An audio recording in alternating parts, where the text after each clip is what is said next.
땅을 파기만 해도 문화재가 쏟아져 나와서 개발이 어렵다는 문화재의 도시 경주입니다. 한반도에 자리했던 고대 국가 신라의 수도를 천년이나 지킨 역사적인 도시인데요. 그런 만큼 진귀한 유물들을 많이 보유하고 있죠. 최근에도 여태까지 발견되지 않았던 것이 또 한 번 발굴되었다고 하는데요. 그 위치는 첨성대 인근 지역으로 왕족과 귀족들의 무덤이 즐비한 곳이었죠. 어떤 이유에선지 여기서 이 문화재가 발견되자 일본이 당황하기 시작했습니다. 일본에게 큰 타격을 줄 수 있는 유물이 발견될 것일까요? 한번 알아보도록 하겠습니다.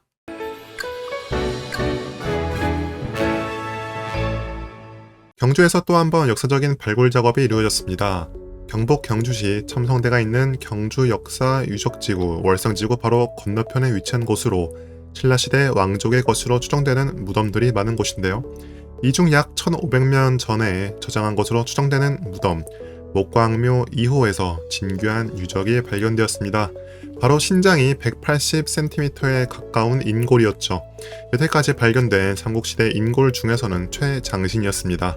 주변 무덤에서 철기 무기류 등이 발견되어 해당 인골 역시 귀족이었을 가능성이 제기되고 있는데요.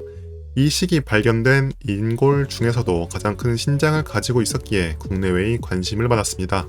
게다가 삼국사기 등의 역사서에 따르면 당시 장신이었던 인물들은 대부분 강력한 힘을 가진 지도자급 인사 때문에 세계 역사학계는 동아시아사를 바꿀지도 모르는 인물이라며 이 인골의 정체가 밝혀지길 고대하고 있죠.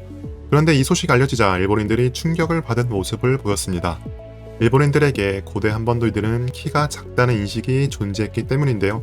그 시작은 일제 강점기부터였습니다.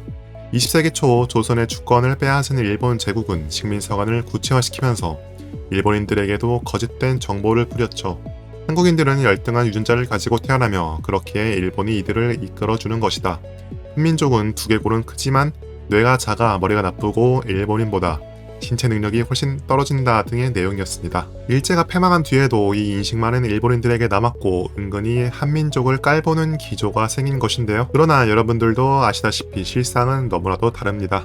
오히려 일본인이 전 세계에서 가장 키가 작은 민족 중 하나라는 사실이 잘 알려져 있죠.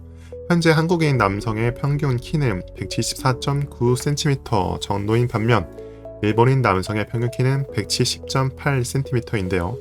4.1cm 정도 차이가 나는데 이것은 과거에도 마찬가지였습니다.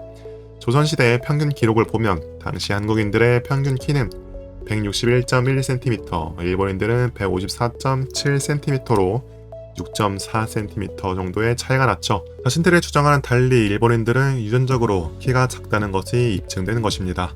당장 삼국사기만 보더라도 신라 이사금과 백제 무령왕의 키가 약 9척이었다고 기록되어 있는 등 한반도에는 일본에선 보기 드문 장신이 여럿 있었다는 것을 알 수 있습니다.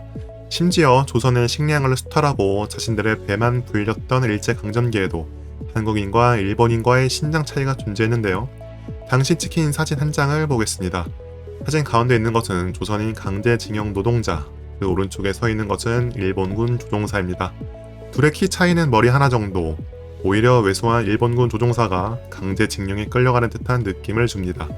이 사진은 외신들에게 소개되어 웃음거리가 되기도 했는데요. 자존심 상할 대로 상한 일제는 식민사관을 더욱 강화시키고 조선의 식량을 더욱 가혹하게 수탈해갔죠. 전문가들은 이를 두고 일본인들의 콤플렉스가 만들어낸 집단 광기라고 표현합니다.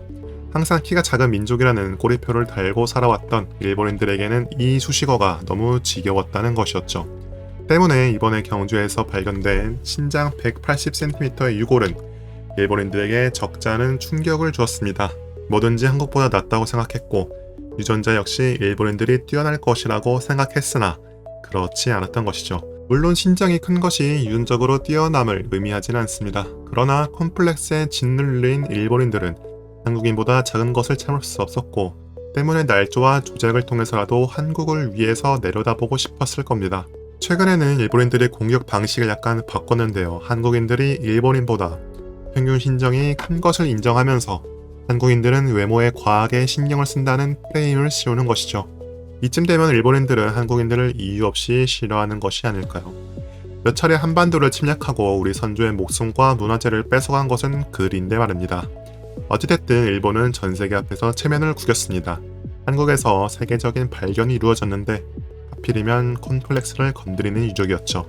어쩌면 일본인들이 외모에 과하게 신경을 쓰고 있는 것이 아닐까요? 오늘의 영상은 여기까지입니다. 영상 재밌게 보셨다면 하단에 무료 구독 버튼 눌러주세요. 시청해주셔서 감사합니다.